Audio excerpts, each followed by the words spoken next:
what's your secret? You got the kind of vibe that leaves me speechless. It could be model multitasking genius. Yeah, you got it all.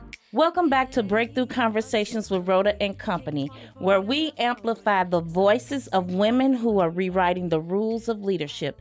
And today's episode is titled, The Only Imposter is the Syndrome. I'm with Joani Alsop, and she's going to be exposing the confidence, the challenge for women in leadership. And this one I am personally excited about because we're tackling a topic. It quietly lives in our boardrooms, in our breakout rooms, even in the conversations in our own heads and the stories that we tell ourselves. But today, Joani is going to help us reframe it. So as I stated, Joani Alsop, who is an accomplished organization development leader with deep expertise in leadership development, executive coaching, employee engagement, inclusion and belonging, and strategic culture building. She's worked with global organizations. She's also coached leaders across industries. Joani has designed leadership frameworks and guided nonprofits through strategic transformations. But what makes Joani stand out is her perspective on what many call imposter syndrome. She believes you aren't an imposter. She views framing it as a syndrome. It kind of pathologizes the normal discomfort that's inherent in learning and growth opportunities. So today, we're going to unpack this, and we're going to unpack why many high-achieving women and men question themselves, and more importantly, how we move past it without shrinking ourselves. Joani, welcome to the show, and thank you for joining me. Thank you, Rhoda. I'm so excited to be here. Yeah, I'm so happy to have you. I am so super curious about this topic. We talk about it all the time when at the last company I was working at. We even had at one of our Women in Power summits, we had a lady come and speak on it. And it's just such an intriguing topic. It makes me wonder, like, where did this even come from? And why do we deal with this? So you said it's not the person who is the imposter, which I love. It's the syndrome that's lying to us or telling us an untruth. Tell me more about that reframe. Yeah, so a lot of, a real imposter is trying to trick people into thinking that they're somebody that they're not. Right. They're trying to get in places or take advantage of the situations. And most of the people who say, oh, I've got this imposter syndrome, they're feeling overwhelmed. They're feeling not up to the task. They are not trying to trick anybody. What they're not seeing is their own strengths and capabilities. Right. And so anytime we try something new, start a new project, a new job, there's a learning curve. And we don't know what we're doing. We bring our strengths and our skills with us, but we really depend on others to give us a framework, some guidance, some development frameworks. And when people don't have that, they really feel overwhelmed. The work keeps coming. They feel like the expectations are up here and, they're barely treading water. Right. And so it's the lack of support that is oftentimes really at the root of this. Right. But it's become almost synonymous with creating a pathology around the discomfort we feel when we're learning something new. And it's normal. Right. It's normal to not know. And so we really have to lean into the discomfort and just remind ourselves of who we are and our strengths and what we can do. Also, I'm not sure in terms of most organizations, but the feedback that most people get is not overly generous. It's like you get feedback that's accurate or maybe a little bit more on the critical side. So the people who think we can do things are not trying to butter us up to get one over on us. Right. So on at least a couple of these, points, we're not trying to trick anybody and we're not receiving bad information. We're just feeling a little or a lot of discomfort and, with the rest of life being the way it is, getting overwhelmed by it. That is so on point and well put, because to the point you're making, we don't have a ill intent to mislead or misguide anyone. So that is inadequately titled, that emotional feeling that we're having. And also what I hear you saying is that we're feeling unsure. We're feeling unsure in that moment, which is normal, especially when you're doing something new in a new organization, perhaps in a new role. You need to give yourself grace. And I like what you said there. The feeling is real. Right. But to title it and put a disease label on it is like not helpful to anybody. No, it isn't. That is so true. I never thought about it like that. That is so true. So do you remember when you perhaps you first felt this pressure to prove yourself even after you already earned your place? Yeah, earlier in my career, I was in a sales role that I thought was going to be more consultative selling, and it turned out to be a lot of cold calling and just, numbers, beat everybody in the office kind of thing, and that just really did not allow my strengths to shine. That is not what I thought I was signing up for, Right, to put it right. the way we say Yes. it. And so I left that situation pretty quickly. And luckily for me, I had other support in my life Right. in terms of friends and family, and I could step away from that and not internalize it like, oh, Right. I've failed. Yes. I've tried it. I'm glad I did. It was a good company. Mm-hmm. And I learned, more Right. about myself and what I excel at and what I don't. And kudos to you for having the self-awareness and the courage to say, this isn't for me, and step away from it and not sitting in it. Yeah. So why do you think, Joanie, high performing women, men, even executives, they still question whether they belong? Yeah, I think there's a lot of reasons for that. Right now, companies are going through workforce adjustments. People are expected to do more with less, Yes. sometimes a lot more with a lot less. Mm-hmm. It seems like most of the people I'm talking to these days are doing 2 and 3 roles Yes. and really trying to keep up and do the best they can. But, it's only so feasible for so long Right. before we burn out. Sometimes people, and women especially, are put into situations, what they call glass cliffs, where, it's a challenging situation. Maybe it's been a losing situation, and it's no risk on the company's part to throw you in and say, well, let's see what you can do. But again, no support, Right. not necessarily a lot of investment. I think there's fewer women executives since COVID. A lot of women have left the workforce. Some have Yes. come back, but some are choosing to stay home with their families. Some just want to opt out of this craziness. But some are going through health challenges Right. because of all the burnout. But then when we look around and we see fewer women in the workplace, then we begin to feel isolated and like Yes. one-onlys, and it's harder to ask for the resources. It's harder to get attention. Right. And with some of the scaling back, then there's less resources available. So it becomes kind of this tsunami Right. of challenges. I've not heard that term, glass cliff. Yeah, I can imagine. I'm visualizing that and thinking about it. Triggered me to think back over some situations I was in, and I was that I experienced that and then didn't recognize it. And to your point, yes, a lot of women leaders specifically aren't going back. A lot of them are starting their own businesses too. Yeah. I've interviewed a few women who have started their own consulting firms, and doing their own things. So yeah, that's People want to true. get a little bit more control over their lives. And I think one of the reasons why this syndrome has become so prevalent is people start questioning themselves instead of the environment Yes. until it becomes just really more than they can bear Yeah. sometimes and have to take a step out. Right. That is so true. And it seems so normal for us to do, to the point you just made. We start questioning ourselves instead of the situation or the environment that we're in. Yeah. So our listeners or viewers, just take note of that. That's something we probably should raise to our level, increase our level of awareness. Why are we questioning ourselves versus the environment, which is generating and triggering all of these emotions and And I feelings? think this is where men experience it as well, because if the environments aren't healthy, they're affecting maybe not everyone equally, Right. but they are still affecting people. That's so true. So how do we differentiate self-awareness from self-doubt? One is healthy, one is harmful. Well, certainly the voice of self-doubt is not very kind.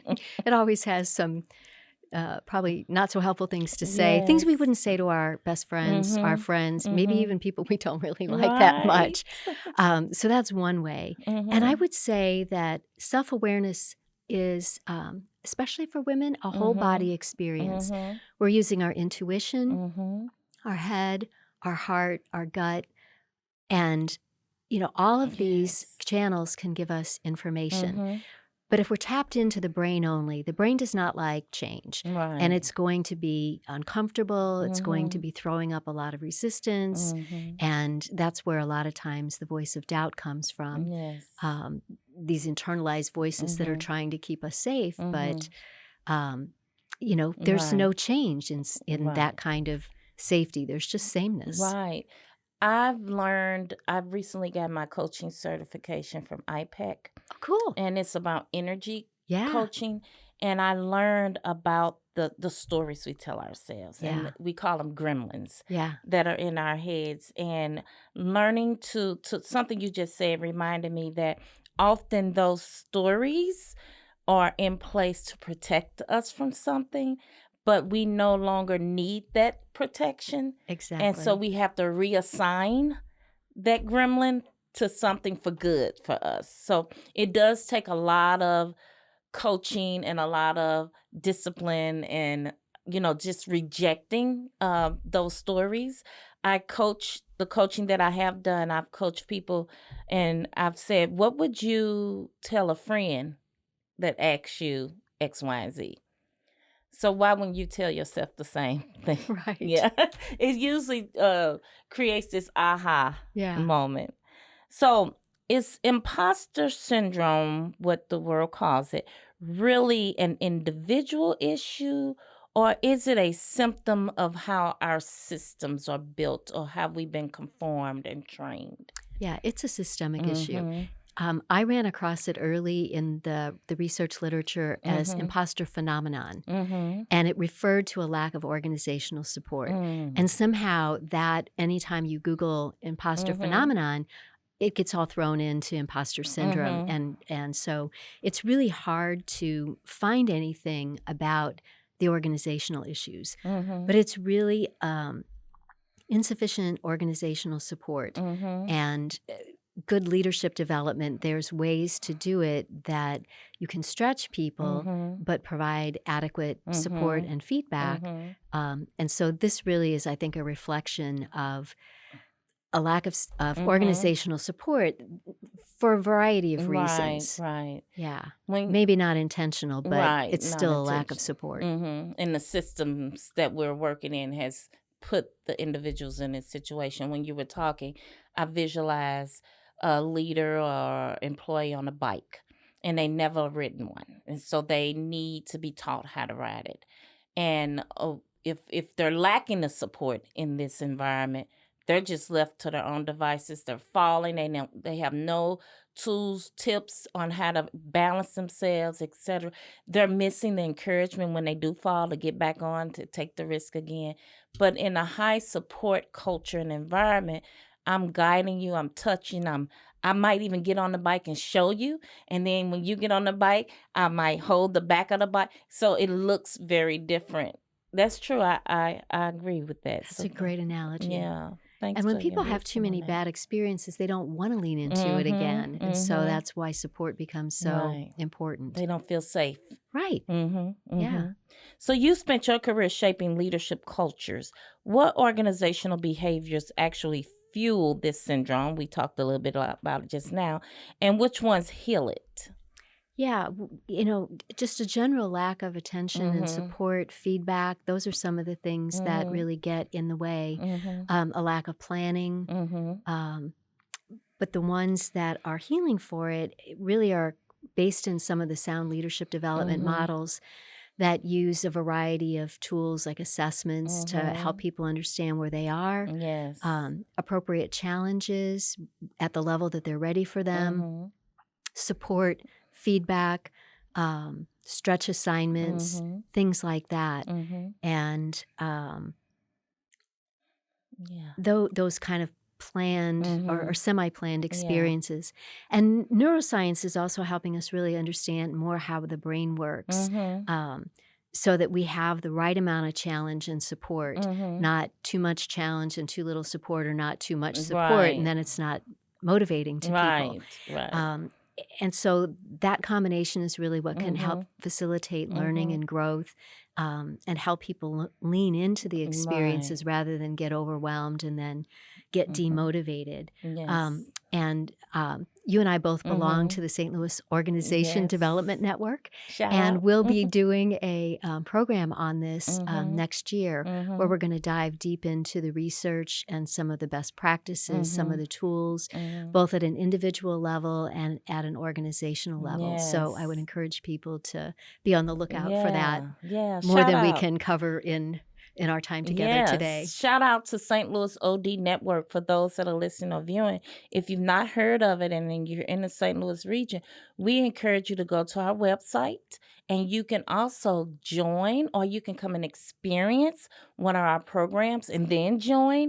But we encourage you, it's really evolving. It's been around for a long time, and it's a really neat, tight-knit community if you're in the space of organizational development, leadership development, etc. Yeah, you said a lot of good things right there. When you even brought in the neuroscience component and piece, and then the experiences.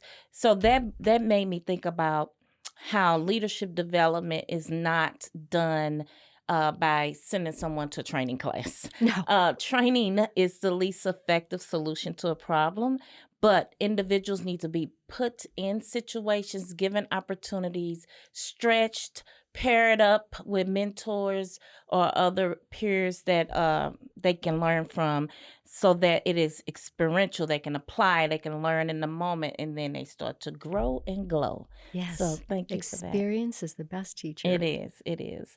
So, what language or inner narratives shifts, or inner narrative shifts can women use in those moments of self questioning? Yeah, this is where we really have to challenge our brains, which can kind of take us in the wrong direction, Right. and really kind of step back and reflect and look for evidence. Look for evidence of successes that we've had, our strengths in actions, feedback that people have given us, the results that we've produced, the learning opportunities, the successes. Yes. And we probably will see a pattern of our strengths and skills that we've developed over time that have contributed to these results. So, on an individual level, I think part of it is really taking the time to know yourself, to know what you're good at, what you're not good at, what your values are, what type of environment really supports you and what drains you. Right. But if we just keep going without having an opportunity to step back and reflect and use that as course correction, Right. as a way to plan our next steps in our journey, then Right. we'll just keep falling into the same experiences. And it becomes repetitive. And we all have an inner coach. And so I want to encourage those that are listening, and they're thinking, wow, I do struggle with that. I have these self-doubt. I question myself. You need to access that inner coach. And one question I like to ask, and I need to practice it for myself too, is how true is that? Yes. How true is that? I was telling someone, recently, I'm now on the market looking for a new opportunity, and I was really down when it first happened, and I was telling a friend why I was feeling this way, and I was like naming all external things. I was like, who's gonna want to hire me? Chubby, African American, female. And he said, that's not been your story. How true is that? You have not gotten to as far as you've come. That hasn't stopped you, basically. Right. And I was like, that's so true. But in that moment, that was the story I was telling myself. Yeah. So access our inner coach, pause, reflect, and then it takes time to develop this as a discipline.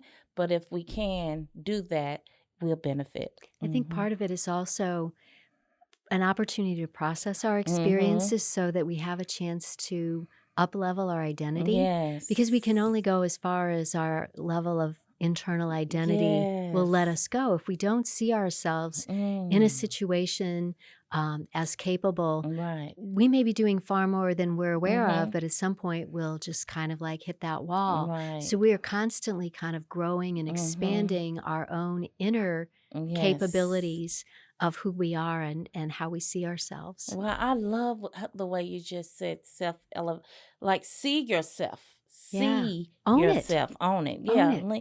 I remember when I was when I worked at a large healthcare system here in St. Louis, and I was asked to do a skit with one of the physicians. It was going to be 900 people in the audience, and I had to sing. And it was like a little mini musical. Neat. And I was so nervous leading up to that day. The hour before we went on stage, I told myself, I'm just going to own it. I'm just going to lean into this. I'm just going to have fun. No one's going to know if I mess up. And I went on stage. I had so much fun. I got a standing ovation. It was like, because I just let it all go. I owned it, and I visualized myself up there having fun. So that's good advice. I can just see your inner Jennifer Hudson right now. Yes. So what's one practice or ritual you recommend for women stepping into bigger roles or bigger rooms or greater risk? Well, I would say there's actually two. Okay, we kind of talked a little bit about this already, but taking time to reflect, taking time to set your goals and intentions and, think about what you want to have from this experience. And, as you go through it, taking time to process what's happening. But I would also say it's really important to work with a leadership development coach. A coach is a thinking partner. They don't have your answers. Your answers are within you. But oftentimes we can't see ourselves and our situations clearly. And so a coach is really going to be able to help you challenge some of those inner narratives and go deeper and see yourself in the situations more clearly. Yes. And where we start telling ourselves these wrong stories, to recognize whether it is evidence of insufficient support or, to be able to read the situation a little bit more clearly. Yes. Do you still provide coaching service? I do. So how might one reach out, connect with you if they wanted to secure your services? Thank you for that question. I think a couple of the best ways to do that right now are to reach out to me over LinkedIn. I'm Joani, Joani, no E, Alsop, Alsop. Or you can find me at the International Coach Federation St. Louis chapter. They have a Find a Coach directory, and I'm in there. Awesome. That's amazing. Let's do a little fun game called Rapid Fire Reflections, since we're talking about reflections. Finish these sentences, Joani. When doubt whispers, I remind myself. Oh, this is just my brain. This is just my brain kind of getting all uptight, resisting change. And as you said, is it true? And, create some space and distance from whatever that narrative is saying. And then have an opportunity to really think about what goals I might have for the situation. I remind myself all the time, just take a step. We tend to have these overnight successes in our society and think, oh, I could never do that. But you find regularly that people who hit it big, they've been working at their craft for at least 10 years, years and years and years. So nobody's truly an overnight success. We just don't see all of the groundwork and the pre-work. So just take a step. But even if I'm only doing a step at a time, that doesn't mean I shouldn't be dreaming. Dream big and then one foot in front of the other. I'm a big dreamer. I like to say I like to go on magic carpet rides. I like that. And imagine, what if? So finish this sentence. A powerful leader isn't someone who never doubts. It's someone who, I would say, leans into the opportunity and finds the excitement instead of the fear. They're really two sides of the same coin. And so let's just flip it in. Like whatever that fear is, it's like, well, what's the possibility there? What's the excitement? And as I mentioned before, really, especially for women stepping into bigger roles, take the time to establish your own goals for the opportunity. Sometimes we just go with whatever the company's goals are, and I'm not saying ignore them, but what's your own? What's your own purpose for Yes. saying yes to this opportunity, your goals and timelines and things you want to gain from it. So that we're leaning into growth in an intentional way and That's not losing powerful. sight of, Mm-hmm. partnering up with the Right. organization, but not letting ourselves get lost Yes. in whatever's happening. What's your why? What's I your- love that. yeah. I love that. And finish this last one. The most freeing decision I ever made for my career was. Yeah. At first, I was like, I don't know if I've come up with that yet. But really, I think the biggest decision was to trust myself. Because no matter what's going on, if I don't trust myself, then Right. I've kind of left the building. Yes. Where nobody's home. And so I really think about it as flipping that imposter syndrome to your inner spirit, getting in Yes. touch and connection and staying in connection with your inner spirit. That's kind of how I've overcome the fear of public speaking. And now I crave it. I know, like me too. I love to get up on stage. It just fills my cup. The highest level of energy I learned when I was going through the coaching was level 7. I'm really at level 7 when I am pouring into others and sharing and telling stories. And to the point you just made, I used to be so fearful of that. And I, at some point, matured enough to say, you know what? I'm just going to have fun with that. And now I see it as fun. So, yeah, that's great advice, Joani. I used to be terrified of public speaking Yes, too. And yeah.